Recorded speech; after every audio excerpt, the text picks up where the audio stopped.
Welcome to FX Options University, recorded live at the International Securities Exchange, the world's largest equity options exchange. Join the industry's top trading professionals as they provide insight and strategies for trading in the currency markets using FX options. FX options are a low-risk alternative to hedging currency moves in any market condition. I haven't talked about it many times. I know that others have probably talked about this with option traders. You are going to, when you first start trading options, you're going to be what we call level 1, level 2 approved by your broker. And until you gain and gather as much experience and knowledge as you possibly can, you're going to find yourself restricted to basic strategies of buying calls, buying puts, buying possibly or selling cash secured puts, debit spreads once you get to the level 3. Once you get to level 4, you're allowed to use credit spreads, sell naked puts, but you need level 5 approval to sell naked calls or do any kind of ratio spreads. And the problem is credit spreads is not that risky of a strategy. It's really a shame that we have it as a level 4. We could do put spreads, we could do call spreads. By definition, we're limiting our risk when we do that. So it should be something that would be available to lower level option traders. But remember, once you start trading, you have your entire lifetime, and you can work yourself up from the lower levels to the higher levels, and then you can participate in the more advanced strategies.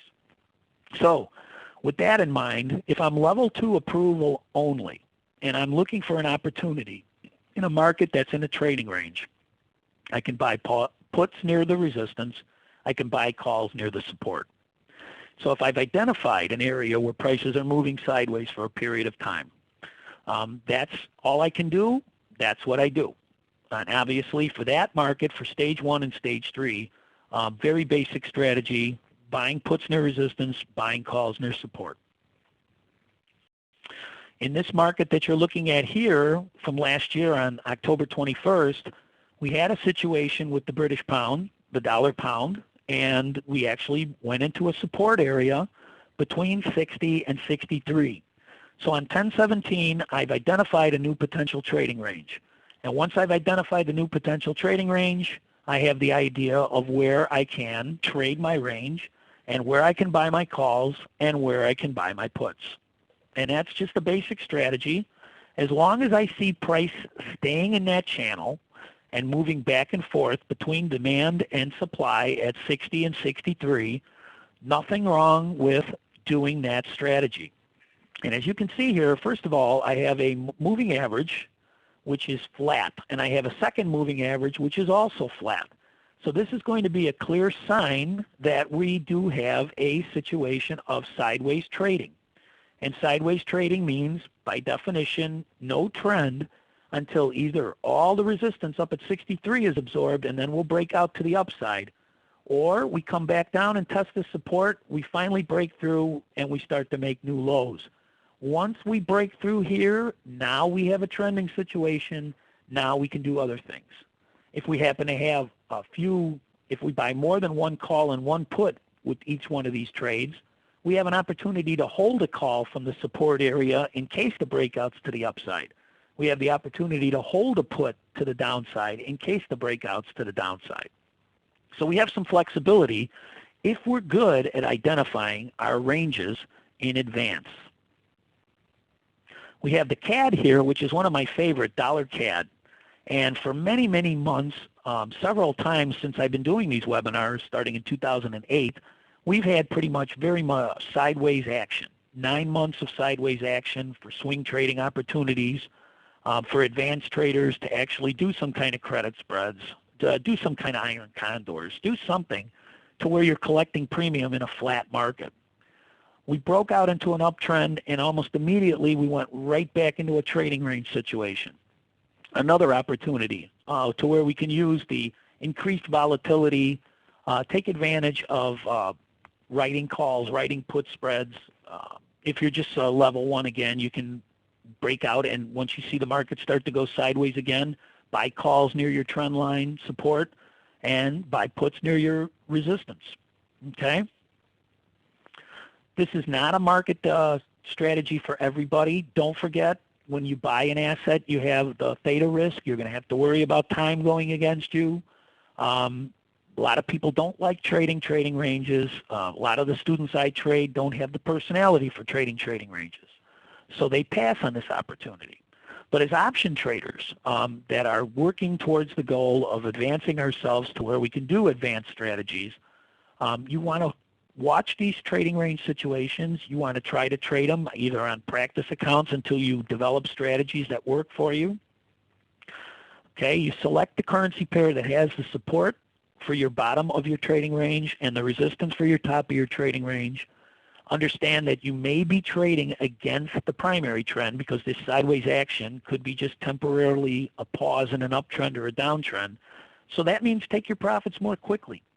If I've been selling off for a while and I start to base, as was the case in this chart here, to where there's a potential for a breakout to the downside, I actually have a slightly bearish opinion on which way the direction is going to go.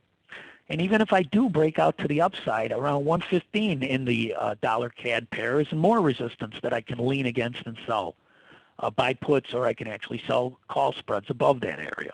So I can have a slightly biased opportunity. And what you want to do is plan your trades on these high time frame charts, especially if you're going to use these options. Always have a stop loss rule. I will use the bottom of a trading range to cut my losses. I'll cut my losses while there's still some kind of time value in the option. And again, just in a couple of weeks, you're going to have an iron condor presentation. And so this is a situation where if you're in a trading range, it's large enough, you have the opportunity to trade condors, pay attention to that webinar and educate yourself with as many of the archives that you have. They have excellent strategies. Now my job here is to help you identify the difference between a trading range and a trending market. So here's our risks on our long positions. Once again, time works against us when we're long. Volatility helps us. So if you take advantage of a real sharp rally for some reason towards the top of your trading range or towards the bottom, then you can sell your options possibly before they expire. The same thing pretty much with your puts. Okay, obviously once you're inside that trading range, you need price to get down to your goal, to your target. If you believe it's going to stall out, if it starts to back out before it actually reaches your target and you have a profit, especially if you're trading against the primary trend, nothing wrong with taking advantage of a volatility spike. And believe me, with all of the events going on in the world these days, to see the dollar jump up really quick, to see the Japanese yen move 3% in a day, take advantage of that volatility. Sell into that strength. Writing strategies have risks. Naked strategies, of course, have risks. Covered strategies by having some kind of spreads, much less risky. Same with your call spreads. So looking at this slide here, neutral on the dollar, expecting reduced volatility. That's the primary definition of a market stuck in a range. There's your iron condor strategy. There's your butterfly strategy.